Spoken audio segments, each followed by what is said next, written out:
So an interesting idea when we feel a little grippy here with maybe our melodies, we could take a song like Minuet 1 and instead of playing note by note and possibly getting more grippy as we go along, we could just take a few notes. Like if we look at the first phrase, which is basically the first three measures plus that next half note, we could see, okay, well, what are sort of the major players within this phrase, the major fingers that come up again and again? And so we have the D note, so third finger on the A. We have the B notes, first finger on the A.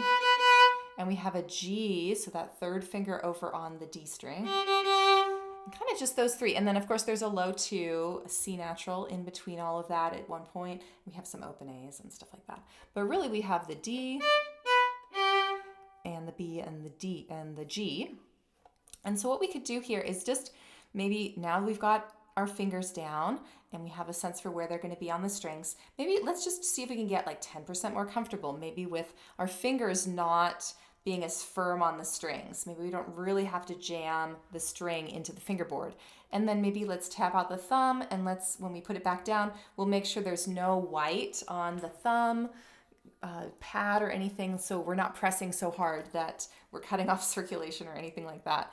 And then we can also check in with this portion as well and make sure that it can be touching, but it's not like pressed up and gripping against the neck. So we've got those. Maybe we run through them a couple times. Make up a little ditty or something. I'm swinging my elbow a little bit underneath to just help facilitate getting the 3 from the A string to the D string and back again. And when I do that, there's like a little bit of a swinging actually that's happening on the 1. So the 1's doing a little bit of this, but it's not while I'm playing it. So it's no big deal, really. It's not like it's going to change my intonation when it's kind of holding down the fort anyway. And then I could go back into my piece. I could do my... And can I keep that similar comfort and mobility and structure of that hand to get through all of that? Well, very easily I could kind of get through all of it. And then maybe we take the next little phrase, and maybe this is a shorter phrase because there's a lot going on. We have...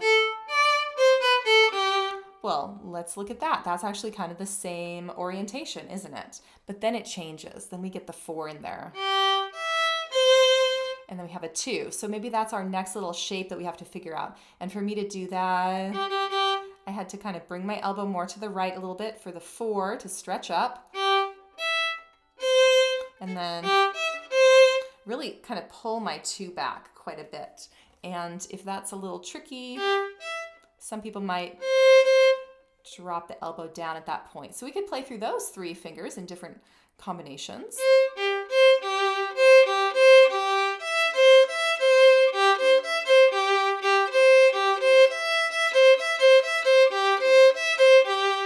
I'm finding the tendency to maybe want to push my 2 down a little more firmly than I have any of the other fingers so far.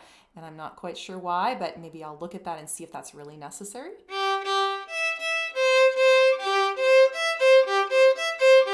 It's definitely not necessary. It's a little maybe, I don't know, panic mode there for some reason.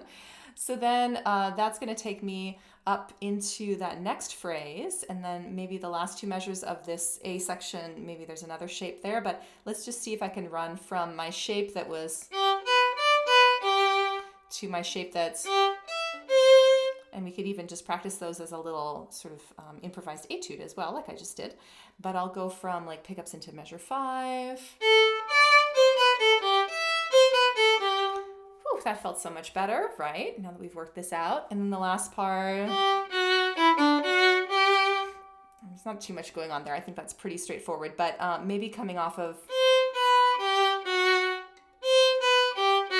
the low 2 and then the B and then the G and then the F sharp. Maybe we want to practice a little bit of that. The jumping 2. But anyway, that's kind of the A section. And we could find that in any piece. We could find that in the B section of this piece, but just recognizing that as much as we want to kind of think about our playing going up and down the same string maybe, and then we change to a new string, we're getting into pieces now that do have a lot of crisscrossing across the strings. And so we have to kind of think about these, like the hand setup, not just the frame of the hand up and down the string. I mean, that's definitely helpful sometimes, but sort of across the string and different shapes, almost as if we were, some kind of like a mandolin chord or something like that, or a guitar chord, just these different things. And string players with frets have that training, to get into these different interesting kind of zigzaggy type shapes. And we don't get that as much until we recognize that, yes, in fact, we do have that in our playing as well. It's just, it's more arpeggiated, it's more melodic, we're not necessarily holding that shape. But if we can get into that shape and kind of hover in those kind of shapes, then we'll be more able to get around to the different notes that we have to play and hopefully have better intonation with them. So there you go.